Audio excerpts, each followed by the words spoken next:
সুপ্রিয় শিক্ষার্থী বন্ধুরা, নবম এবং দশম শ্রেণীর শিক্ষার্থীবৃন্দ, তোমরা যে যেখানে আছো আশা করি ভালো আছো।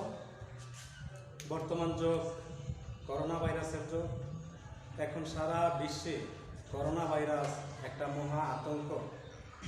এই করোনা ভাইরাসের আতঙ্কে এখন স্কুল, কলেজ, মসজিদ, মাদ্রাসা সব কিছুই বন্ধ। তারপরও আমাদের বাংলাদেশ সরকার অবশ্যই সুন্দর একটা পদক্ষেপ নিয়েছে, আমার ঘরে আমার স্কুল। অর্থাৎ তোমরা ঘরে বসে থেকেই ক্লাস করতে পারবে, তোমাদের বইপত্র নিয়ে পড়াশোনা করতে পারবে, তোমাদের শিক্ষকদের সাথে সাক্ষাৎ করতে পারবে অনলাইনে।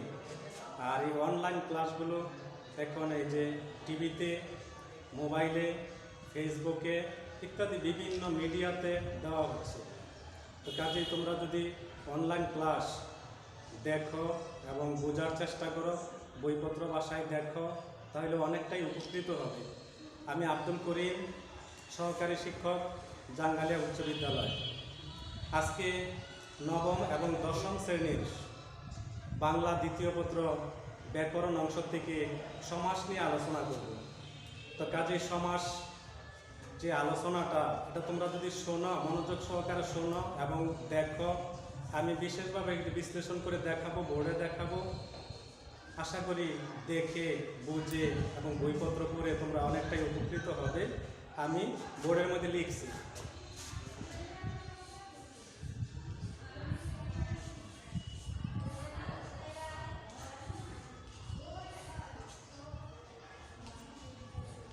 লক্ষ্য করো, 3টি অক্ষরের একটি নাম সমাস। বলতে সহজ, কিন্তু আসলে ব্যাকরণ বোঝা কঠিন। যে কারণে পণ্ডিত ব্যক্তিরা অনেক সময় বলে থাকে, যে না জানে ব্যাকরণ তার জন্য ভাষা শিক্ষা অকারণ। তো কাজেই ব্যাকরণ চর্চা করতে হবে। প্রত্যেকটি ভাষারই ব্যাকরণ রয়েছে। তা আমাদের বাংলা ভাষার ব্যাকরণের অংশ থেকে আজকে এই সমাস নিয়ে আলোচনা করব। এই যে সমাস, এই সমাস শব্দটির অর্থ তোমরা কি জানো? নিশ্চয়ই জানো অনেকে, তারপরও আমি তোমাদের সুবিধার্থে বলছি, শোনো। এই সমাস শব্দের অর্থ হচ্ছে সংক্ষেপণ। সমাস শব্দের অর্থ হচ্ছে সংক্ষেপণ। আর একটু বিস্তৃতভাবে যদি আলোচনা করি, তাহলে বহু পদ মিলে যদি এক পদে পরিণত হয় সেটাকে আমরা সমাস বলি। বহু পদ মিলে যদি এক পদে পরিণত হয় সেটাকে সমাস বলি। তাহলে কাজেই সমাস হতে হলে একের অধিক পদের মিলন হতে হবে। একের অধিক পদ মিলে তারপরে সমাস গঠিত হয়। লক্ষ্য করো, একটা উদাহরণ লক্ষ্য করো।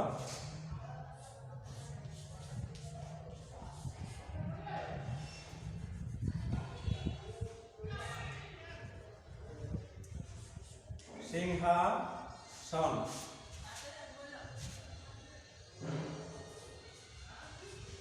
সিংহাসন, এই যে আমি কথাটা লিখলাম সিংহাসন, শব্দ একটি, কিন্তু এখন যদি আমরা বিশ্লেষণ করি, এখান থেকে দেখো কি শব্দগুলো বেরিয়ে আসে।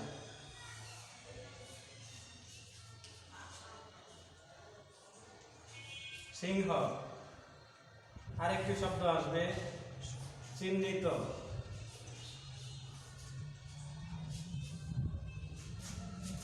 আরেকটি শব্দ বেরিয়ে আসবে আসন। তাহলে আমরা এই যে সমাসবদ্ধ যে শব্দটা পাইলাম, এটা পেয়েছি সিংহাসন। সিংহাসনটা এক কথাই প্রকাশ করে ফেললাম অতি সংক্ষেপে।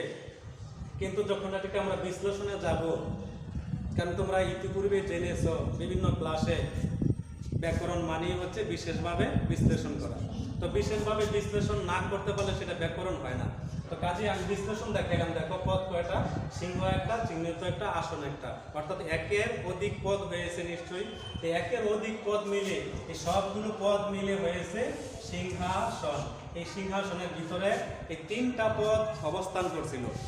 এই 3টা পদের অবস্থান একত্রিত করলে সিংহাসন হবে। তাহলে আমরা পাইলাম কি, যে বহু পদ মিলে যখন একটি পদে পরিণত হয় তার নাম হচ্ছে সমাস। আর সমাস শব্দের অর্থ হচ্ছে সংক্ষেপণ বা সংক্ষিপ্ত। আশা করি কিছুটা বুঝতে পেরেছ এবং কিছুটা উপকৃত হতে পেরেছ। ধারাবাহিকভাবে ক্লাস দেখতে থাকো, শুনতে থাকো। আশা করি সবগুলো কাজই তোমাদের অবশ্যই পারবে। এখন আসো, সমাসের জন্য আমাদের দরকার সমস্ত পদ, সমসমান পদ, ব্যাস বাক্য ইত্যাদি। তো এগুলো সম্পর্কে এখন আলোচনা করব যে আমরা সমস্ত পদ রাখি।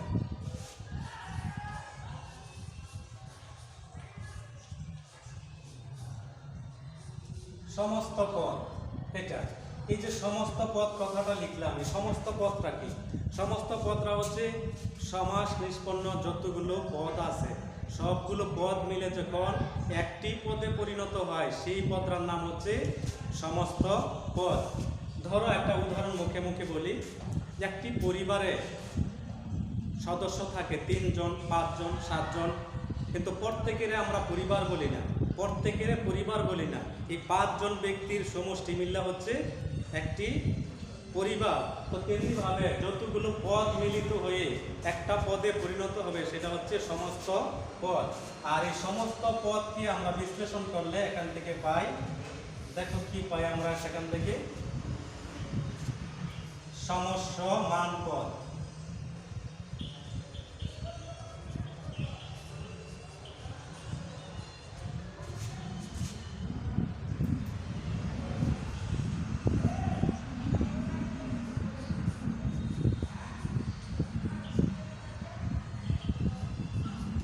সমসমান পদ ইত্যাদি। এই সমস্ত পদটাকে বিশ্লেষণ করলে আমরা কমপক্ষে 2টা শব্দ পাবো, 2-এর অধিক তো অবশ্যই আছে, কমপক্ষে 2টা পদ পাবো। এই পদগুলোর নাম হচ্ছে সমসমান পদ, অর্থাৎ এরা হচ্ছে সমস্ত পদের এক একটা সদস্য, সমস্ত পদের এক একটা সদস্য। তো এইটাকে আমরা যদি নির্ণয় করি, উদাহরণ দেখো, একটা উদাহরণ দিচ্ছি আমি।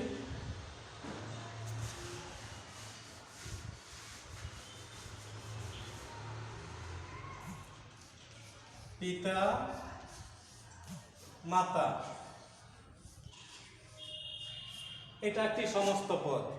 এটাকে যদি আমরা বিশ্লেষণ করি, প্রথমে পিতা, এরপর আসবে ও অথবা এবং, পিতা ও মাতা। এখন লক্ষ্য করো, তোমরা বোর্ডে লক্ষ্য করলে বুঝতে পারবে, এই যে পিতা মাতা এটা হচ্ছে সমস্ত পদ, সমস্ত পদ। কারণ হচ্ছে কি, পিতা এবং মাতা দুটাকে যোগ করলে এই দুটার সমষ্টিটা এসে যাবে পিতা মাতা। আর এখানে পিতা একটি পদ, মাতা একটি পদ এবং ও একটি পদ, পদ হয়ে গেছে 3টি।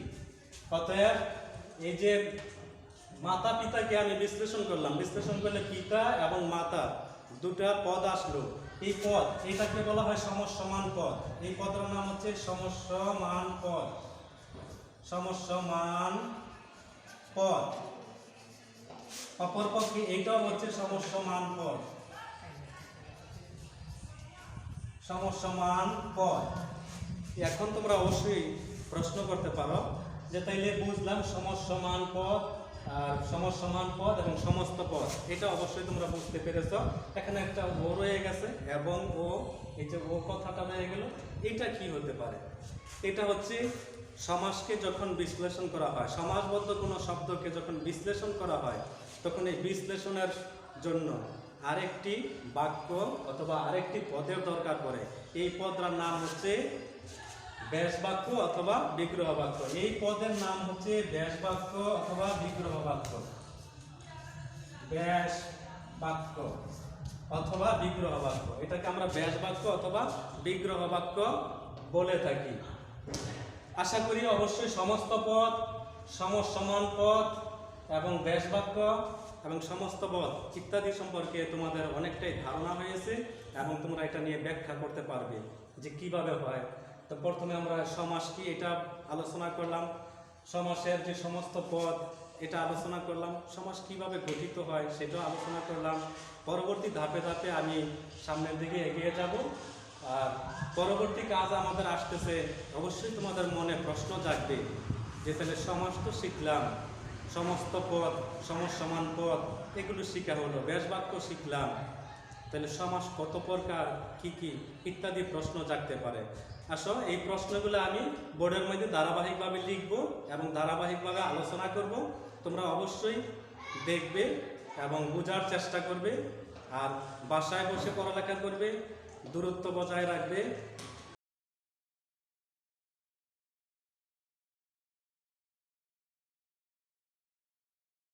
এখন তোমরা লক্ষ্য করো, আমি বলেছিলাম যে তোমাদের মনে প্রশ্ন জাগবে সমাস কত প্রকার এবং কি কি। তোমরা জানো অনেকেই, তারপরেও আমি বলে দিচ্ছি সমাস হচ্ছে 6 প্রকার। সমাস কত প্রকার? 6 প্রকার। আমি বোর্ডে লিখে দিচ্ছি।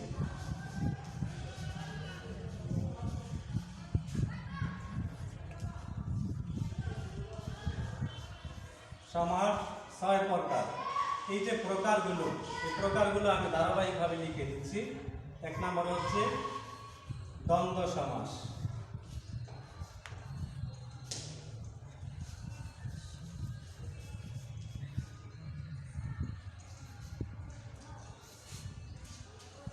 দুই নম্বর হচ্ছে দ্বিগু সমাস।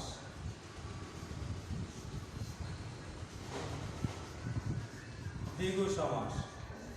3 নম্বর হচ্ছে তৎপুরুষ সমাস। তৎপুরুষ সমাস। 4 নম্বর হচ্ছে কর্মধারয়। কর্মধারয় সমাস।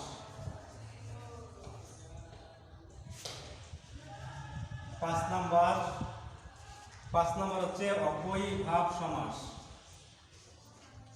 অব্যয়ীভাব সমাস। সবশেষে 6 নম্বর হচ্ছে বহুব্রীহি সমাস।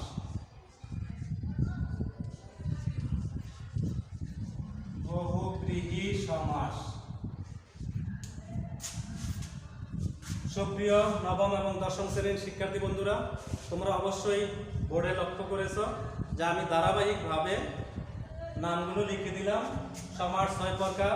এই 6 প্রকার: দ্বন্দ্ব সমাস, দ্বিগু সমাস, তৎপুরুষ সমাস, কর্মধারয় সমাস, অব্যয়ীভাব সমাস এবং বহুব্রীহি সমাস। তবে এইটাই শুধু সিরিয়াল নাই, এলোমেলো তোমরা বলতে পারবে, অর্থাৎ এই 6টা সমাস। সমাস হচ্ছে 6টা। এটা এই সিরিয়াল ছাড়া অন্যভাবে তোমরা বলতে পারবে। এই 6টি, এই 6টির আমি ধারাবাহিকভাবে যতটুকু সময় পাই আজকের ক্লাসে ততটুকু তোমাদের জন্য আলোচনা করব। আমরা প্রথমে দ্বন্দ্ব সমাস নিয়ে আলোচনা করব। এই যে দ্বন্দ্ব সমাস, দ্বন্দ্ব সমাস আর অন্য সমাসগুলো আমি মুছে দিই।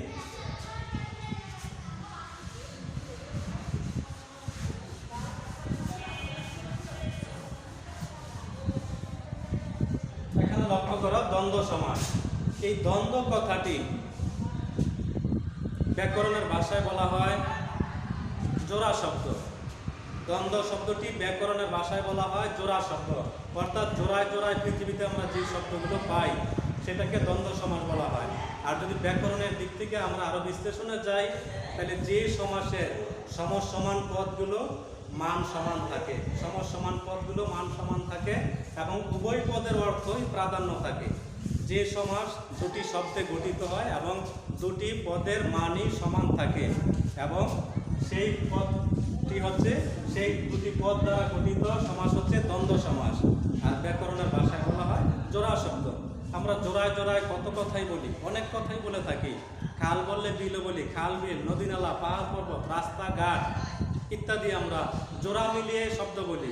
এই যে জোড়া শব্দগুলো আমরা বলি, এই জোড়া শব্দগুলোর নামে হচ্ছে দ্বন্দ্ব সমাস।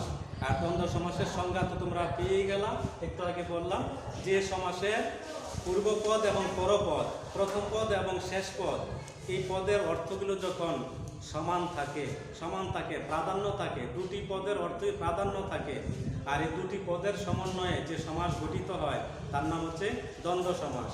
আর সংক্ষিপ্ত ভাষায় হচ্ছে জোড়া শব্দকে আমরা দ্বন্দ্ব সমাস বলে থাকি। আশা করি সংজ্ঞাটাও কিছু বুঝতে পেরেছ।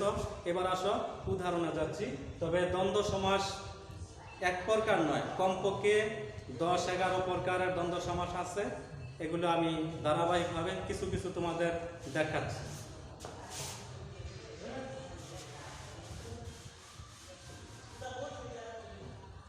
আর একটা উদাহরণ লিখি, একটু আগে লিখেছিলাম, তারপর আবার লিখি। ভাই বোন লিখি, ভাই বোন। এই যে ভাইয়ের সাথে বোন একসাথে মিলিয়ে আমি বলে ফেললাম, ভাই বোন একসাথে মিলিয়ে ফেললাম। অতএব এটা কোন ধরনের সমাস? এটা দ্বন্দ্ব সমাস। তবে দ্বন্দ্ব সমাসের প্রকারে আমরা যাব। এটা কোন ধরনের দ্বন্দ্ব? সেটা এটা হচ্ছে মিলনার্থক দ্বন্দ্ব। অর্থাৎ যেই সম্পর্কটা, যেই জোড়া শব্দটা অত্যন্ত কাছাকাছি বোঝায়, খুব ঘনিষ্ঠ বোঝায়, সেটাকে বলা হয় মিলনার্থক দ্বন্দ্ব সমাস। এটা ছাড়াও তুমি বলতে পারো স্বামী স্ত্রী বলতে পারো, দাদা দাদি বলতে পারো, পিতামাতা বলতে পারো, কারণ এই সম্পর্কগুলো অত্যন্ত ঘনিষ্ঠ এবং খুব নিবিড়, এটা অন্তরঙ্গ সম্পর্ক। এই কারণে এটাকে বলা হয় মিলনার্থক দ্বন্দ্ব।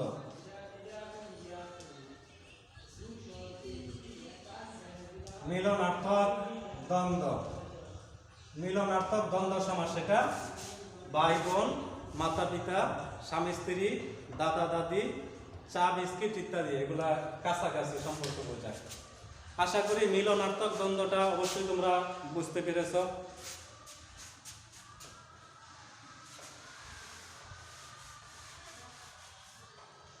এরপরে আমরা যাব আরেকটি, যেমন লিখি দা কুমড়া।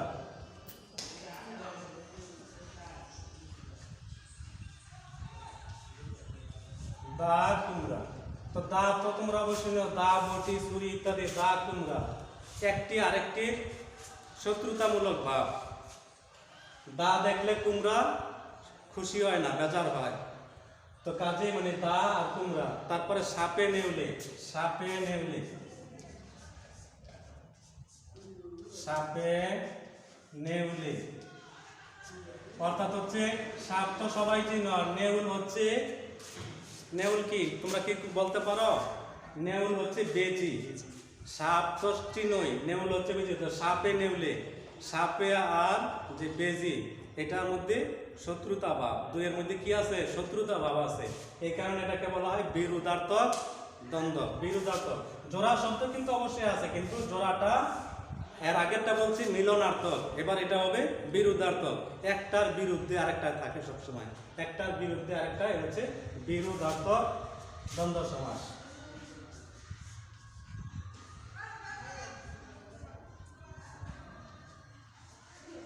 বিরুদ্ধার্থক, এটা হচ্ছে বিরুদ্ধার্থক দ্বন্দ্ব সমাস। একটার বিরুদ্ধে একটা লেগে থাকে, বিরুদ্ধার্থক,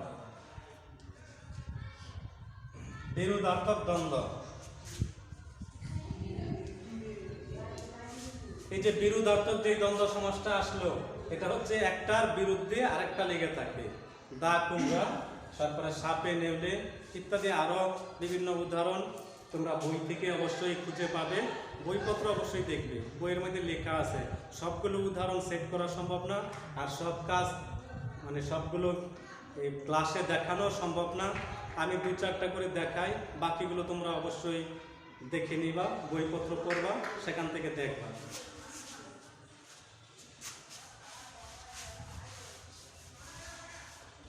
আরেকটি জোড়া শব্দ আমি লিখি আকাশ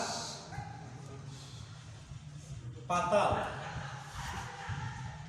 আকাশ পাতাল, আয় ব্যয়, আয় ব্যয়, এই যে আমি লিখলাম এখানে, এগুলো জোড়া শব্দ। তবে জোড়া ঠিকই, জোড়া শব্দ দ্বন্দ্ব সমাস ঠিকই, কিন্তু তোমরা কি এটা দেখে বুঝতে পারছো এটা কোন ধরনের দ্বন্দ্ব হবে, কোন ধরনের জোড়া শব্দ হবে? অবশ্যই তোমরা বলবা, যারা জানো কিছুটা তারা বলবা এটা বিপরীতার্থক দ্বন্দ্ব। অর্থাৎ একটার বিপরীতে একটা, আকাশের বিপরীত পাতাল, আর আয়ের বিপরীত হচ্ছে ব্যয়। তেমনি ভালোর বিপরীত কি হবে? মন্দ। আরো তোমরা উদাহরণ রেকমেন্ড দিতে পারো, ভালো মন্দ, আকাশ পাতাল, হ্যাঁ, তারপরে আয় ব্যয়, জমা খরচ ইত্যাদি যে দ্বন্দ্বগুলো, এটা হচ্ছে কি দ্বন্দ্ব? এটা হচ্ছে বিপরীতার্থক। বিপরীতার্থক, বিপরীত, বিপরীতার্থক দ্বন্দ্ব, এটা হচ্ছে বিপরীতার্থক দ্বন্দ্ব সমাস। এই বিপরীতার্থক দ্বন্দ্ব এটা হচ্ছে যে একটার বিপরীতে আরেকটা থাকবে, একটার বিপরীতে আরেকটা থাকবে।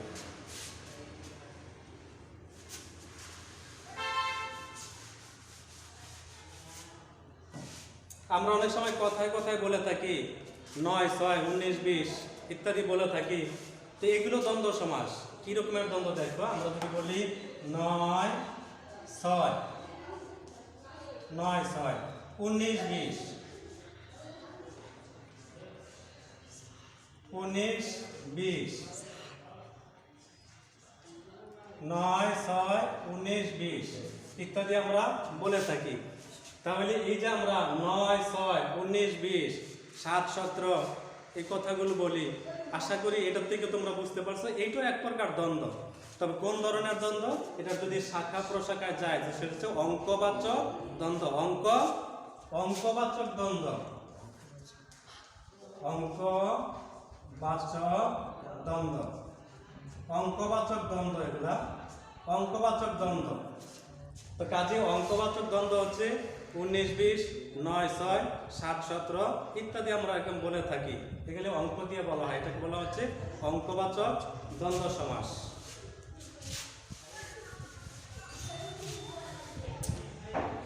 এবার আমরা শারীরিক দিক থেকে কিছু উদাহরণে আসি। সেটা হচ্ছে হাত পা, নাক চোখ, নাক চোখ, নাক চোখ, মাথা মুন্ড ইত্যাদি। আচ্ছা উদাহরণ লক্ষ্য করো দুটা, হাত পা আর হচ্ছে নাক চোখ। এগুলো আমাদের শরীরের একটা অঙ্গ বা একটা অংশ, এটাও দ্বন্দ্ব সমাস। নাক চোখ, মাথা মুন্ড, হাত পা ইত্যাদি আমরা বলে থাকি। এগুলোর নাম হচ্ছে অঙ্গবাচক, অঙ্গবাচক, অঙ্গবাচক দ্বন্দ্ব। এগুলো হচ্ছে অঙ্গবাচক দ্বন্দ্ব সমাস। অর্থাৎ শরীরের বিভিন্ন যে অঙ্গ প্রত্যঙ্গ আছে সেই অঙ্গ প্রত্যঙ্গগুলো নিয়ে যখন জোড়া শব্দ তৈরি করা হয় তো তার নাম হয়ে যায় অঙ্গবাচক দ্বন্দ্ব সমাস।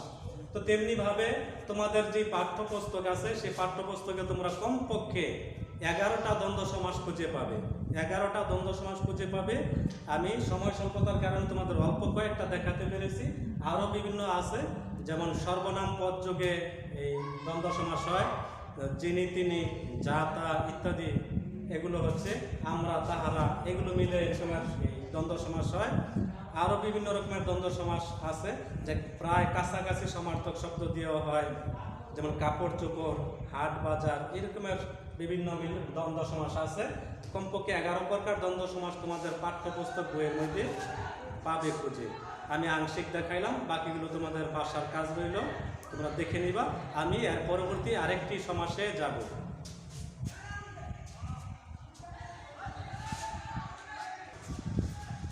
বন্ধুরা লক্ষ্য করো, এই যে দ্বন্দ্ব সমাসের কিছু অংশ তোমাদেরকে দেখানো হলো। এবার আসি আমি আরেকটি সমাসের মধ্যে, সেটা হচ্ছে দ্বিগু সমাস।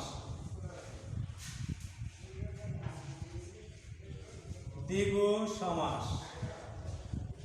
এই দ্বিগু সমাসটা লক্ষ্য করলে তোমরা বুঝবা যে সমাসের পূর্বে সংখ্যাবাচক শব্দ থাকবে, যে সমাসের পূর্বে সংখ্যাবাচক শব্দ থাকবে সেটাকে বলা হয় দ্বিগু সমাস। এই দ্বি কথাটাই বলা হচ্ছে দুই। তাহলে এখানে একটা সংখ্যা আমরা পেয়ে গেলাম, অর্থাৎ এই দ্বিগু বলতে যে সমাসের পূর্বে একটা সংখ্যাবাচক শব্দ থাকবে তাকে বলা হবে দ্বিগু সমাস। তবে দ্বিগু সমাস এবং দ্বিগু সমাসের ব্যাস বাক্য ইত্যাদি কি হবে সেটা আমরা এখনই আলোচনা করব এবং কিছু উদাহরণের মাধ্যমে তোমাদের বোঝাবার চেষ্টা করব। তোমরা নিজেরা বোঝার চেষ্টা করবে, বইপত্র দেখবে, শিখবে, আর বাসায় থেকে দূরত্ব বজায় রেখে পড়াশোনা করবে। কোথাও যদি ঘরের বাইরে যেতে হয় তাহলে অবশ্যই কিন্তু মাস্ক ব্যবহার করতে হবে, এই কথাটি ভুলে গেলে চলবে না। তো আসো এখন আমি দ্বিগু সমাস নিয়ে আলোচনা করছি। দ্বিগু এটা হচ্ছে যেই সমাসের পূর্বে সংখ্যাবাচক একটি শব্দ থাকে, আর দ্বিগুটা লেখতেই এখানে একটা সংখ্যাবাচক শব্দ এসে গেছে, দ্বি অর্থ হইল দুই, মানে দ্বিগু সমাস। আর এই সমাসের ব্যাস বাক্য হচ্ছে সমাহার, ব্যাস বাক্য সমাহার। ব্যাস বাক্য সম্পর্কে তোমাদের একটু আগে ধারণা দেওয়া হয়েছিল যে সমাস বিশ্লেষণ করে, যেই বাক্যে বা যেই শব্দ দ্বারা সমাসকে বিশ্লেষণ করা হয় সেই বিশ্লেষণের শব্দটা বা বাক্যটাকে আমরা ব্যাস বাক্য বা বিগ্রহ বাক্য বলে থাকি। এখন আসো এই দ্বিগু সমাসের ব্যাস বাক্য কি হতে পারে। দ্বিগু সমাসের ব্যাস বাক্য হচ্ছে, দ্বিগু সমাসের ব্যাস বাক্য, ব্যাস বাক্য, এই ব্যাস বাক্য হচ্ছে সমাহার। আর আরেকটা জিনিস তোমরা লক্ষ্য করো, অন্যান্য সমাসগুলো যখন আমরা বিশ্লেষণ করি, সমস্ত পদকে যখন বিশ্লেষণ করি তখন দুটি পদের মাঝখানে যে পদটা আমরা পাই সেই পদটা তো অবশ্যই ব্যাস বাক্য।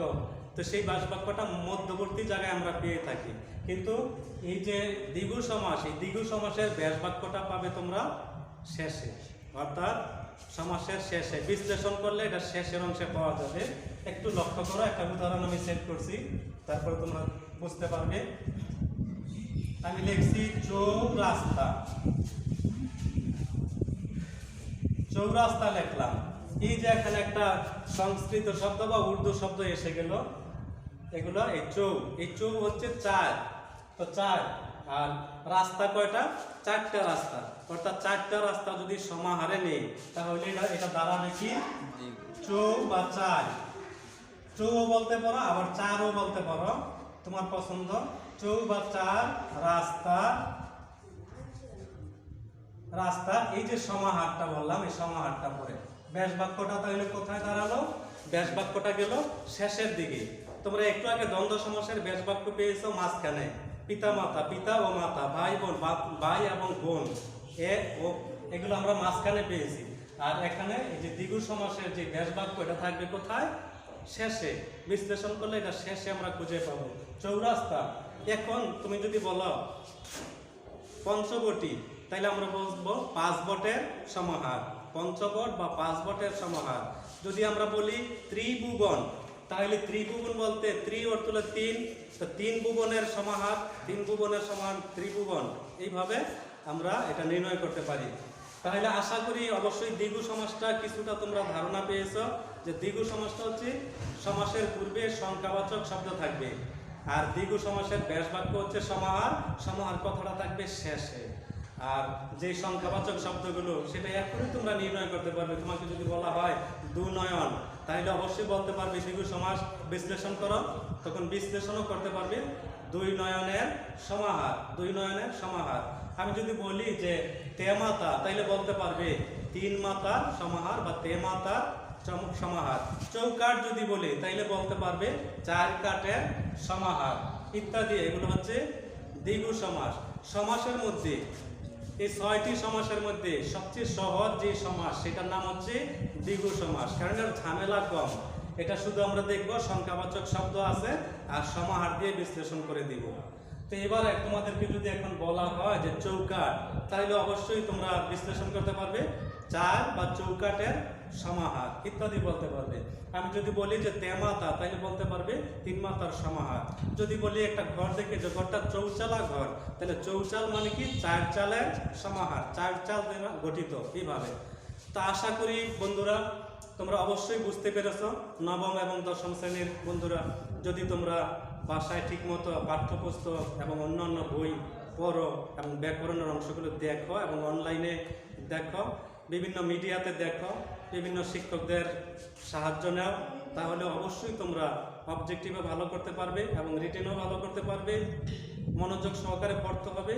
কথা হচ্ছে যে বিভিন্ন অজুহাত দেখালে চলবে না। কথায় বলে যে রাধেশে চুলো বাঁধে। তোমরা অনেকেই এখন অবসর, বাসায় বসে আর কোনো কাজ নেই, স্কুল কলেজ সবকিছু বন্ধ, বাসায় শুধু তোমাদের একটাই টেনশন, পড়াশোনা। তো টেনশন দূর করার জন্য বর্তমান সরকার সুন্দর পদক্ষেপ নিয়েছে, আমার ঘরে আমার স্কুল। তোমরা তো স্কুলে গিয়ে পড়ালেখা করতে, এখন তোমার ঘরটাই স্কুল। কাজেই তোমার ঘরকেই স্কুল বানাও, সেখান থেকে তুমি পড়াশোনা শুরু করো এবং অনলাইনে ক্লাস দেখো। আর বাংলাদেশ টেলিভিশনে যেটা সংসদ টিভি আছে, সেখানে বিভিন্ন রুটিন মাফিক বিভিন্ন শিক্ষকরা ক্লাস করে, ওই ক্লাসগুলো তোমরা দেখো।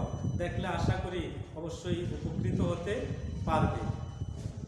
আমি এর পরবর্তীতে আরেকটি সমাসের মধ্যে যাচ্ছি, তোমরা দেখো, বোর্ডে দেখো এবং লাইনে থাকো। বন্ধুরা এখন দেখো, শিক্ষার্থী বন্ধুরা তোমরা এখন দেখো, আমি আরেকটি সমাস লিখছি। সেই সমাসটার নাম হচ্ছে কর্মধারয়। কর্মধারয়, কর্মধারয় সমাস। এই যে কর্মধারয় সমাসটা আমি লিখলাম, বোঝার চেষ্টা করো। কর্মধারয় যে সমাসটা আমি লিখলাম, এটা যদি আমরা সংজ্ঞায়িত করি বা সংজ্ঞা লিখি, তাহলে এখান থেকে বেরিয়ে আসবে অর্থাৎ বিশেষ্য এবং বিশেষ্য পদে, অথবা বিশেষণ পদে, অথবা বিশেষ্য এবং বিশেষণ পদগুলো মিলে যে সমাস গঠিত হয় এবং পরপদ বা দ্বিতীয় পদের অর্থ প্রাধান্য লাভ করে তাকেই বলা হয় কর্মদ্বারয় সমাস। তবে এই কর্মদ্বারয় সমাসের মধ্যে আবার একটু জটিলতা আছে। জটিলতা মানে কি, শুধু কর্মদ্বারয় সমাস নয়, এই কর্মদ্বারয় সমাসকে বিভিন্নভাবে বিভক্ত করা হয়েছে। প্রথমে আমি সাধারণ কর্মধারয়ের মধ্যে আসি, শ্রেণীগুলো লিখি। 1 নাম্বার সাধারণ কর্মধারয়। সাধারণ কর্মধারয়। সাধারণ কর্মধারয় সমাস। 2 নাম্বার মধ্য পদলোপী কর্মধারয় সমাস।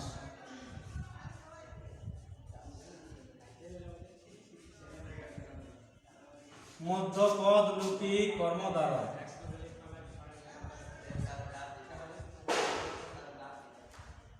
কর্মধারয় সমাস। 3 নাম্বার হচ্ছে রূপক কর্মধারয়।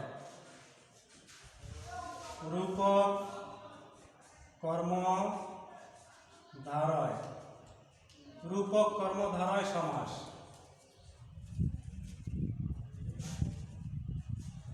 4 নাম্বার হচ্ছে উপমান। উপমান কর্মধারয় সমাস। উপমান কর্মধারয় সমাস। উপমান কর্মধারয় সমাস। 5 নম্বর হচ্ছে উপমিত। উপমিত কর্মধারয় সমাস।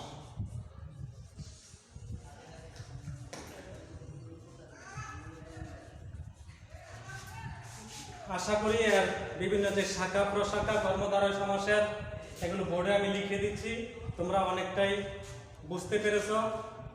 যারা মনে করো মনে থাকবে না, পরবর্তীতে বই থেকে দেখে নিতে পারো, অথবা এখন এই মুহূর্তে হাতের কাছে খাতা থাকলে খাতায় তোমরা উঠিয়ে নিতে পারো। আমি একটু সুযোগ দিলাম 1 মিনিট, তোমরা উঠিয়ে নিতে পারো।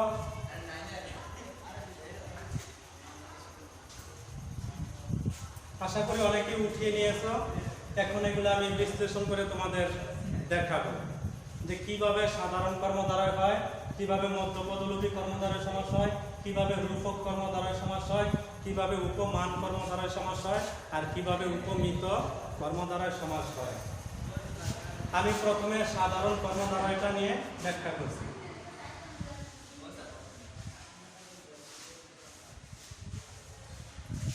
লক্ষ্য করো, বোর্ডের দিকে লক্ষ্য করো।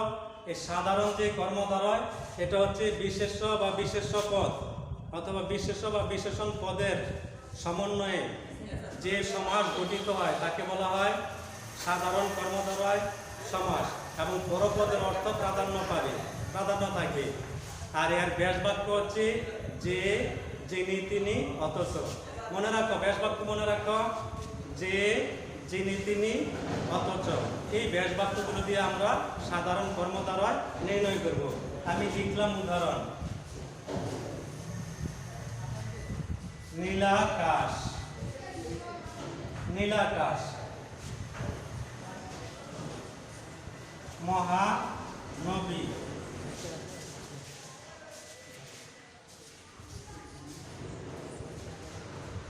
রাজা সাহেব।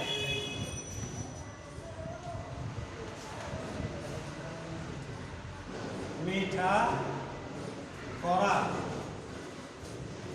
এই যে উদাহরণগুলোর ভিতরে তুমি লক্ষ্য করলে অবশ্যই বুঝতে পারবে সাধারণ কর্মধারয় সমাসের কিছু উদাহরণ। নীলাকাশ, এটাকে যদি আমরা বিশ্লেষণ করি, আগেই বলেছি ব্যাস বাক্য হবে যে, যিনি, তিনি, অথচ। যে, যিনি, তিনি, অথচ।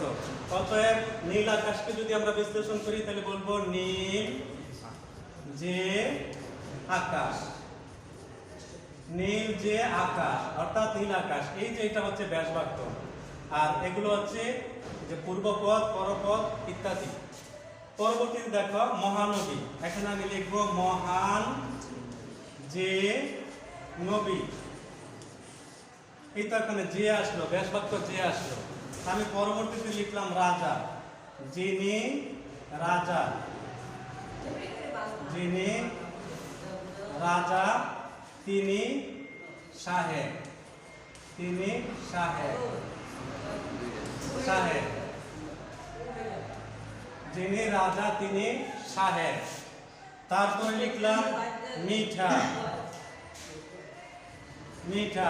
অথচ, অথচ করা। লক্ষ্য করো আমি যে সাধারণ কর্মধারয়ের যে কাজগুলো আমি দিয়েছি বা বলেছি, আলোচনা করেছি, এর ভিতরে দেখো বললাম যে, যিনি, তিনি, অথচ ইত্যাদি থাকবে, ইত্যাদি বেশ বাক্য থাকবে। তো নীল আকাশের ভিতরে আমরা যে পেয়েছি, নীল যে আকাশ এটা পেয়েছি। পরবর্তীতে মহান যে নবী, এটার মধ্যে যে পেয়েছি। পরবর্তীতে রাজা সাহেব, যিনি রাজা তিনি সাহেব, ইত্যাদি আমরা বলবো। তো আরো উদাহরণ অনেক দিতে পারো তোমরা। তারপর মিঠা, অথচ করা, মিঠা করা, এই উদাহরণগুলোর মাধ্যমে আমরা সাধারণ কর্মধারয় নির্ণয় করলাম। আসো পরবর্তী কর্মধারয় সমাসে যাই। পরবর্তী কর্মধারয় সমাস হচ্ছে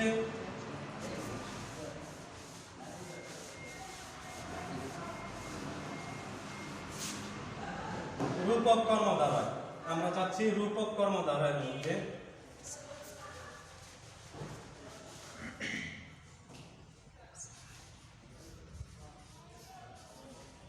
রূপক, এই রূপক কর্মধারয় আরেকটি কর্মধারয় সমাসের শাখা। এটা হচ্ছে রূপক কর্মধারয়। নাম শুনেই বুঝতে পেরেছ, এটার বিশ্লেষণটা হবে রূপের মাধ্যমে, এটার বিশ্লেষণ হবে রূপের মাধ্যমে, এটার বিশ্লেষণ হবে, অর্থাৎ রূপক কর্মধারয়। আর যে শব্দগুলো বলবো, উপমান এবং উপমেয় যে পদ আছে, এটার ভিতরে অভেদ কল্পনা করে যে সমাস তৈরি হয়, উপমান এবং উপমেয় পদের সাথে কল্পনা করে যে সমাস তৈরি হয় তাকে বলা হয় রূপক কর্মধারয় সমাস। যেমন আমি যদি বলি যে ভব নদী, ভব নদী, বিষাদ,